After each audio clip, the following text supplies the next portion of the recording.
আমি আগামীতে একটা ইউটিউব চ্যানেল, একটা ফেসবুক চ্যানেল ক্রিয়েট করব, শুধুমাত্র যারা স্রষ্টা বিশ্বাস করে না, নাস্তিকবাদ অবলম্বন করে তাদেরকে জবাব দেওয়ার জন্য।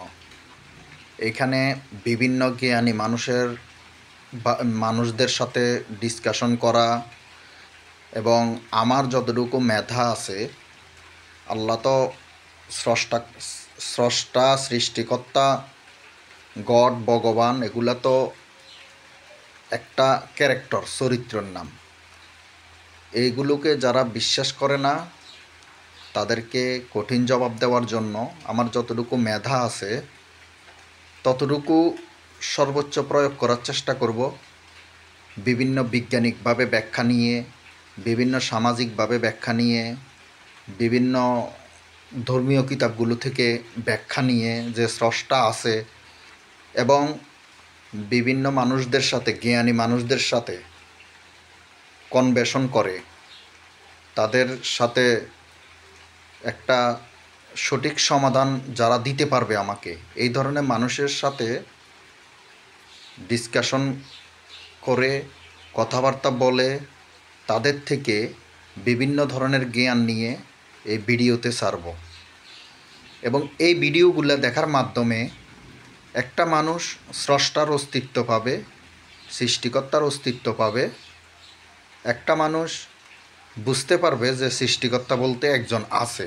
তারপর পর্যায়ক্রমে আমরা সৃষ্টিকর্তা যে এইসব ধর্মীয় গুরুদের কাছে, আমাদের মুসলমানদের নবী মোহাম্মদ, হিন্দুদের শ্রীকৃষ্ণ ভগবান, এরপরে বৌদ্ধদের বৌদ্ধ ধর্ম, গৌতম বুদ্ধ, খ্রিস্টানদের যীশু খ্রিস্ট ইত্যাদি যত ধর্মের গুরুরা আছে তাদের কাছে উহি আসতো, বা তাদের ধর্মটা যার যার ধর্ম সত্য, যার যার ব্যক্তিগত, যার যার ধর্মকে সে সত্য প্রমাণ করবে। কিন্তু এদের কাছে যে সৃষ্টিকর্তার থেকে একটা বাণী আসতো, সেটা আমি প্রমাণ করব। প্রথম হলো সৃষ্টিকর্তা আছে, এটা প্রমাণ করব।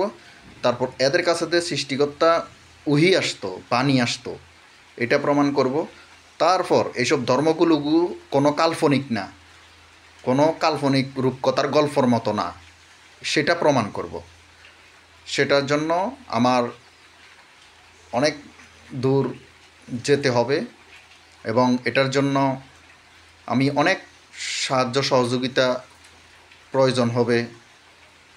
আপনাদের সাবস্ক্রাইবার, আপনাদের ভিউ আপনারা দেখবেন, বিভিন্ন মানুষের কাছে প্রমাণ করবেন, তাহলে তাদের কাছে পৌঁছাবে, তারা মুখ্য একটা জবাব পাবে। আগামীতে আমার চ্যানেলগুলো সাবস্ক্রাইব করবেন, ফেসবুক লাইক ফলোয়ার বাড়াবেন। এটা আপনাদের দায়িত্ব, আপনাদের কাছে এই সহযোগিতার আশা করি। ধন্যবাদ।